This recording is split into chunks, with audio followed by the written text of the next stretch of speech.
Railway Koduru MLA Janasena MLA అతను ప్రభుత్వ whip కూడా అరవ శ్రీధర్ అనే వ్యక్తి కీచక పర్వం మనం చూసాం. ఎంత జుగుత్సాకరంగా అతను వ్యవహరించిన వీడియోలు బయటికి రావడం జరిగింది. నిజంగా ఆ వీడియోస్ చూస్తే ఈ రాష్ట్రంలో ఉన్న మహిళలందరూ సిగ్గుతో తలదించుకున్నారు. అంత దారుణంగా అతను వ్యవహరించాడు.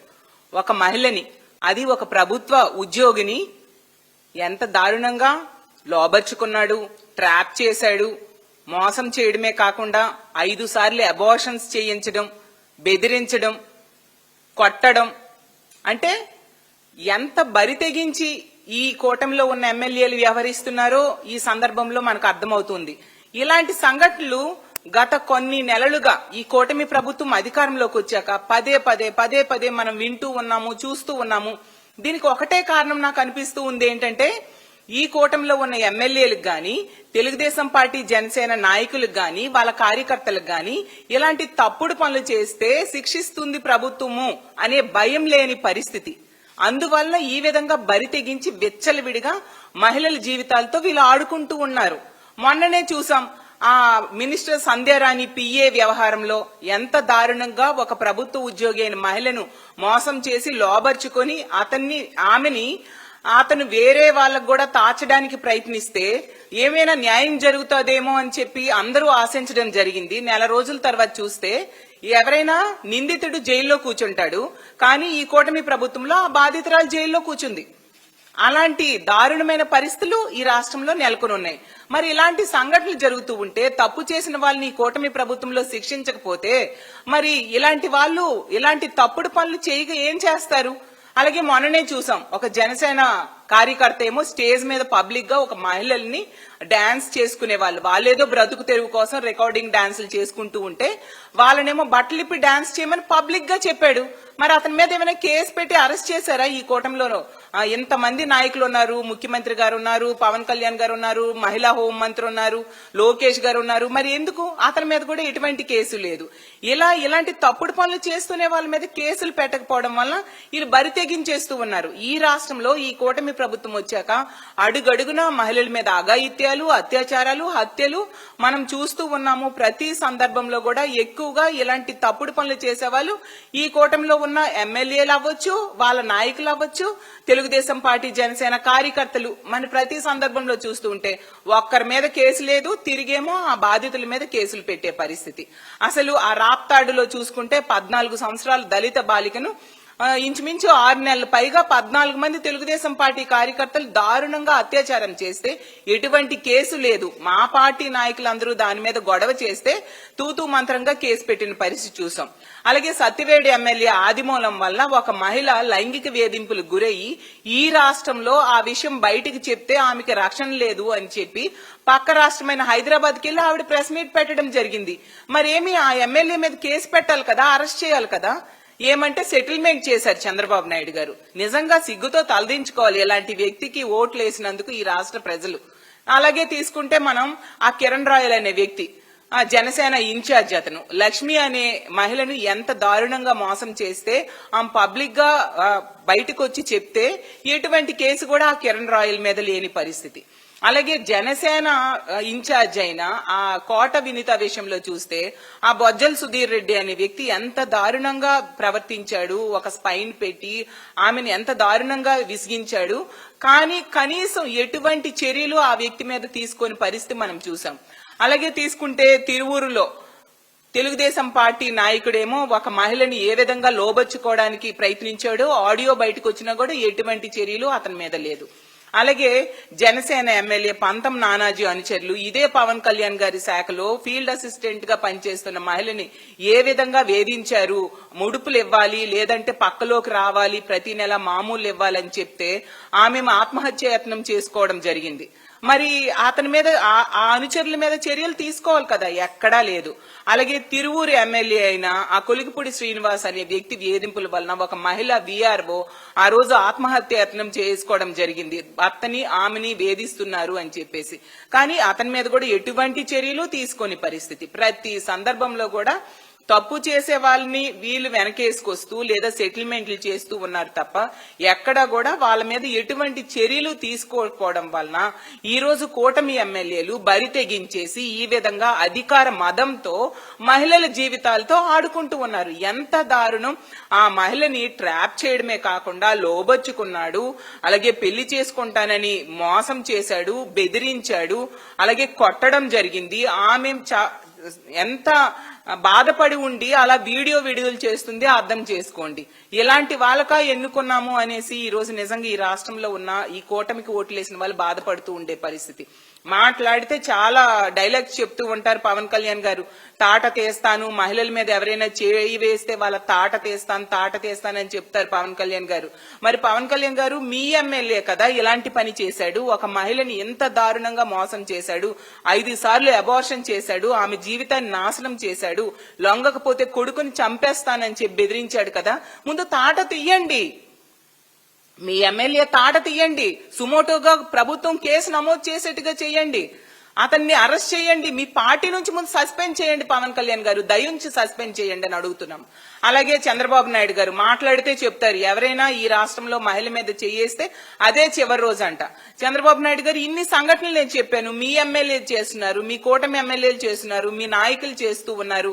మహిళల మీద చేయడం ఏంటి, వాళ్ళ మీద అత్యాచారాలు చేస్తున్నారు, హత్యలు చేస్తూ ఉన్నారు. మీరు ఎవరికి అదే చివరి రోజు అయ్యేట్టుగా చేశారు చంద్రబాబు నాయుడు గారు అని నేను అడుగుతూ ఉన్నాను. డైలాగ్స్ ఎవరికి కావాలి? చర్యలు తీసుకోండి, శిక్షించండి తప్పుడు పని చేసేవాడికి. ఇంకొకటి అలాంటి తప్పుడు పని చేయకుండా భయపడతారు. అది మీరు చేయకుండా ఎంతసేపు రెడ్ బుక్ రాజ్యాంగం ఎలా అమలు చేయాలి అనే దాని మీదే దృష్టి పెడుతున్నారు. ప్రతిపక్ష నాయకుల మీద అక్రమ కేసులు ఎలా పెట్టాలి, అక్రమ అరెస్టులు ఎలా చేయాలి అన్న దాని మీద మాత్రమే చంద్రబాబు నాయుడు గారు ఈ రోజు అతను దృష్టి పెడుతూ ఉండే పరిస్థితి మనం చూస్తూ ఉన్నాం. ఇంకా మహిళా హోంమంత్రి గారు, ఆవిడ గురించి చెప్పనే అవసరం లేదు.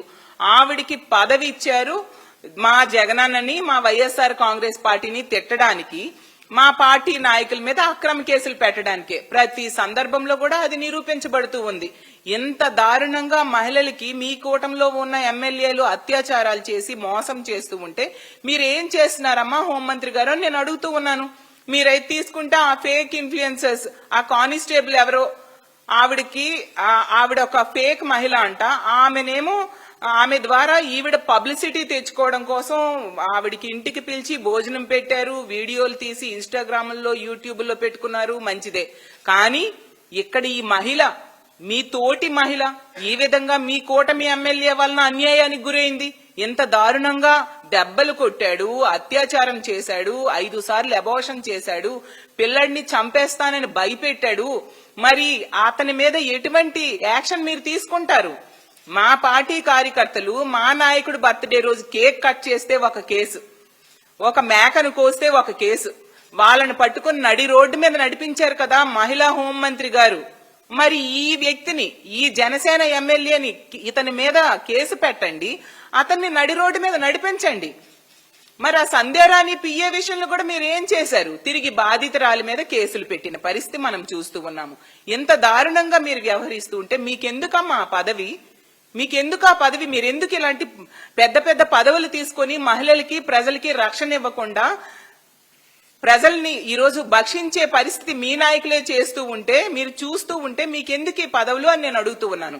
అలాగే స్పీకర్ గారు ప్రతి మీటింగ్ లో, ప్రతి సందర్భంలో, ప్రతి చర్చాగోష్ఠిలో కూడా చెప్తున్నారు నో వర్క్ నో పే ఇలా అంటూ చాలా చాలా ప్రవచనాలు చెప్తూ ఉన్నారు స్పీకర్ గారు. మరి మీరు రాజ్యాంగంలో అందులో ఉన్న సూత్రాల గురించి మాట్లాడుతూ ఉంటారు కదా, మరి మీ కూటమిలో ఎమ్మెల్యే ఒక మహిళని ఇంత దారుణంగా ఈ విధంగా అన్యాయం చేస్తే మీరు ఎందుకు దాని మీద స్పందించట్లేదు స్పీకర్ గారు అని నేను అడుగుతూ ఉన్నాను. స్పందించాలి కదా. ఏమైనా ప్రతిపక్ష నాయకుల మీద కామెంట్స్ చేయడానికి మీరు స్పందిస్తారా?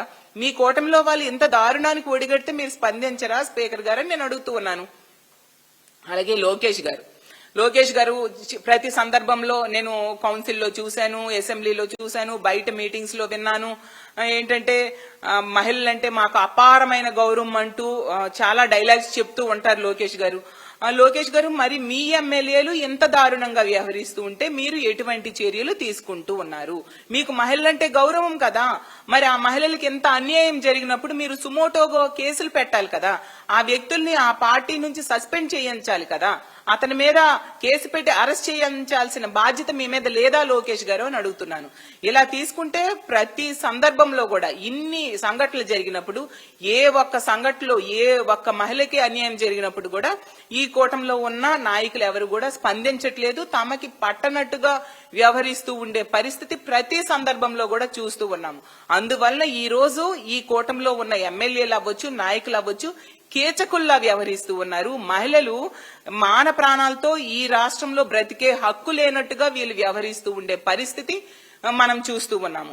దీన్ని మేము చూస్తూ ఊరుకోము. ఇప్పటి వరకు ఎన్నో సంఘటనలు జరిగాయి. ప్రతి సందర్భంలో కూడా మా వైఎస్ఆర్ కాంగ్రెస్ పార్టీ స్పందించడమో, మా జగనన్న స్పందించడమో, వెళ్లి ఆ కుటుంబానికి అండగా నిలబడ్డమో చేస్తూ జరుగుతూ ఉండే పరిస్థితులు ఉన్నాయి తప్ప, ఎక్కడైనా ఏ అత్యాచారం జరిగినా, హత్య జరిగినా ప్రభుత్వం స్పందించిన దాఖలాలు ఒక్కటి కూడా కనిపించవు. ఆ రోజు రాంబిల్లిలో ఒక అమ్మాయికి హత్య చేసిన సంఘటన అవ్వచ్చు, అలాగే తీసుకుంటే చాలా సంఘటనలు, ముచ్చుమర్రి సంఘటన చూసాము, అలాగే చాలా చాలా సంఘటనలు. ఇప్పుడు తెనాలిలో సహానా అనే ఒక దళిత మహిళను టీడీపీ వ్యక్తి దారుణంగా కొట్టేసి బ్రెయిన్ డెడ్ అయ్యేట్టుగా చేసి చంపేయడం జరిగింది. ఆ రోజు జగనన్న వెళ్లారు పరామర్శకి, ఆ కుటుంబానికి ధైర్యం చెప్పడానికి. ప్రభుత్వం ఏమైనా ఆ కుటుంబాన్ని ఆదుకుందా? మా జగనన్న ఆదుకోవడం జరిగింది. ఇలా ప్రతి సందర్భంలో కూడా రాజమండ్రిలో తీసుకుంటే బీఫార్మసీ విద్యార్థిని తెలుగుదేశం పార్టీ నాయకుడే ఎంత దారుణంగా ఆమెకి చంపడం జరిగింది. ఆమె ఆత్మహత్యకు కారణమయ్యాడు అతను. మరి ఈ ప్రభుత్వం ఏమైనా చర్యలు తీసుకుందా అతని మీద? ఎటువంటి చర్యలు లేదు. మా పార్టీ ఆ కుటుంబానికి అండగా నిలబడిన సందర్భం మనం చూసాం. ఇలా ప్రతి దగ్గర కూడా గొడ్లవెల్లేరి ఇంజనీరింగ్ కాలేజ్ లో అంత మంది అమ్మాయిలు చదువుతూ ఉన్న దగ్గర హిడెన్ కెమెరాలు బాత్రూమ్స్ లో పెడితే ప్రభుత్వం కనీసం స్పందించలేదు, యాజమాన్యానికే సపోర్ట్ గా నిలిచిన పరిస్థితి. మా వైఎస్ఆర్ కాంగ్రెస్ పార్టీ అలాగే మా మహిళా విభాగం అక్కడికి వెళ్లి ఆ బాలికలకు సపోర్ట్ గా మేము నిలబడడం జరిగింది. ఇలా ఇన్ని సందర్భాల్లో తీసుకుంటే యలమంచిల్లో ఒక చిన్నారి బాలిక మీద అత్యాచారం చేస్తే అప్పుడు కూడా మా మహిళా విభాగం వెళ్లి ఆ కుటుంబానికి ధైర్యం చెప్పడం జరిగింది పార్టీ తరఫున. ప్రతి సందర్భంలో కూడా అలాగే తీసుకుంటే ప్రతి సందర్భంలో కూడా మా వైఎస్ఆర్ కాంగ్రెస్ పార్టీ అవ్వచ్చు, మా జగనన్న అవ్వచ్చు, మా మహిళా విభాగం అవ్వచ్చు, ఆ కుటుంబానికి అండగా నిలబడడం అవ్వచ్చు, ఆ బాధితురాలికి భరోసా ఇవ్వడం అవ్వచ్చు, ఎంతో కొంత ఆర్థిక సహాయం చేయడం జరిగింది. కాబట్టి ఎప్పటికైనా ఈ ప్రభుత్వానికి నమ్మి ఎంతమంది మహిళలు ఓట్లేశారు, ప్రజలు ఓట్లేశారు, వాళ్ళ నమ్మకాన్ని నిలబెట్టుకోండి. ఈ విషయంలో సుమోటోగా మీరు కేసు నమోదు చేయాల్సిన బాధ్యత ప్రభుత్వం మీద ఉంది. అలాగే అతన్ని జనసేన నుంచి సస్పెండ్ చేయాలి, ఎమ్మెల్యేగా కూడా సస్పెండ్ చేయాలి, కేసు పెట్టాలి. అలాగే ముఖ్యంగా మహిళా కమిషన్ ఉంది. మహిళా కమిషన్ ఏం చేస్తుంది ఈ రాష్ట్రంలో? ఎంత దారుణంగా ఆ వ్యక్తి చేశాడో, ఆ మహిళ జీవితాన్ని నాశనం చేసేశాడు, ఆవిడ కుటుంబాన్ని బజార్న పడేశాడు, ఆమెను ఈ రోజు రోడ్డు మీదకి లాగిన పరిస్థితి అయితే మరి సుమోటోగా కేసు పెట్టాల్సిన మహిళా కమిషన్ ఈ రోజు ఏం చేస్తూ ఉంది? ఈ మహిళలకి ఇలా అన్యాయం జరుగుతూ ఉంటే మంత్రులేమో రికార్డింగ్ డాన్సులు, కొందరు చెత్త ప్రోగ్రామ్స్ కి అటెండ్ అవ్వడం, ఇది వీళ్ళు చేస్తూ ఉండే పరిస్థితి. ఇందుక మీకు పదవులు ఇచ్చారు అని నేను అడుగుతూ ఉన్నాను. ఎంత దారుణంగా ప్రభుత్వం వ్యవహరిస్తుంది కాబట్టి ఈ రోజు ఈ రాష్ట్రంలో రోజుకి 70-80 అఘాయిత్యాలు మహిళల మీద జరుగుతూ ఉండే పరిస్థితి చూస్తూ ఉన్నాము. అలాగే కేంద్ర హోంశాఖ నివేదికలో మన రాష్ట్రం పోలీస్ శాఖ పనితీరు, చట్టాలు అమలు తాలూకా నివేదికలో 36వ స్థానానికి దిగజారిపోయింది. అయినా వీళ్ళకి సిగ్గు రావట్లేదు. అలాగే హోంమంత్రి గారు, కేంద్ర హోంమంత్రి అయిన అమిత్ షా గారు చంద్రబాబు నాయుడు గారికి లేఖ రాశారు. మీరు emergency call centre number call చేస్తే 26 నిమిషాల వరకు కూడా స్పందించట్లేదు, అత్యంత దారుణంగా ఉంది. దేశం యావరేజ్ అయి తీసుకుంటే 18 నిమిషాలు ఉంటే మీరు ఎంత దారుణంగా మీ రాష్ట్రంలో స్పందిస్తున్నారు, పోలీసులు పని చేయట్లేదని చేవాట్లు పెట్టడం జరిగింది. అయినా బుద్ధి రావట్లేదు. ఎప్పటికైనా దయుంచి ఈ ప్రభుత్వ పెద్దలు సిగ్గు తెచ్చుకొని మహిళలకి రక్షణ కల్పించడం మీద శ్రద్ధ వహించాల్సిందిగా కోరుతున్నాను. అలాగే ఈ రోజు తీసుకుంటే జనసేన వాళ్ళు ఇలాంటి సంఘటనలు జరుగుతాయనేసి వాళ్ళకి ముందే తెలిసేమో, లేదా ఈ సంఘటన కూడా వాళ్ళకి ముందే తెలిసేమో వాళ్ళు ప్రెస్ నోటు రిలీజ్ చేయడం జరిగింది. అంటే వాళ్ళ పార్టీలో ఉన్న వాళ్ళకి ఎవరికైనా అక్రమ సంబంధాలు గాని మానసిక బలహీనతలు ఉంటే అవి బయటకు రాకుండా చూసుకోండి అనేసి. అంటే ఈ రాష్ట్ర చరిత్రలో గాని దేశ చరిత్రలో గాని ఏ పార్టీ కూడా ఇంత దారుణంగా మీకేమైనా బలహీనతలు ఉంటే అవి బయటకు రాకుండా చూసుకోండి అని ఏకంగా ప్రెస్ నోట్ రిలీజ్ చేశారు. అంటే వాళ్ళు తప్పు చెయ్యొద్దు అని వాళ్ళ నాయకులకి వాళ్ళ ఇన్స్ట్రక్షన్స్ ఇవ్వడం మానేసి, తప్పు చెయ్యొద్దు చేస్తే శిక్షిస్తామని ప్రెస్ నోట్స్ రిలీజ్ చేయడం మానేసి ఈ విధంగా మీరు అవి బయటకు రాకుండా కాపాడుకోండి అని చెప్తున్నారంటే ఇంకా ఏమనాలో అర్థం కాని పరిస్థితి. ఇప్పటికైనా ఈ ప్రభుత్వం కళ్ళు తెరిచి మహిళల రక్షణ మీద దృష్టి పెట్టండి. ఈ మహిళని ఇప్పుడు ఆ సంధ్యారాణి గారి పిఏ విషయంలో నెల రోజుల తర్వాత ఆ బాధితురాలికి జైల్లో కూర్చోబెట్టినట్టుగా ఈ మహిళ విషయంలో అలా చేయకుండా ఆ బాధితురాలికి న్యాయం చేయాల్సిందిగా కోరుతున్నాను. ప్రభుత్వ పెద్దల దన్నుతోనే ఈ విధంగా ఇలాంటి దుర్మార్గులు రెచ్చిపోతూ ఉండే పరిస్థితి, మృగాల్లా వ్యవహరిస్తూ ఉండే పరిస్థితి.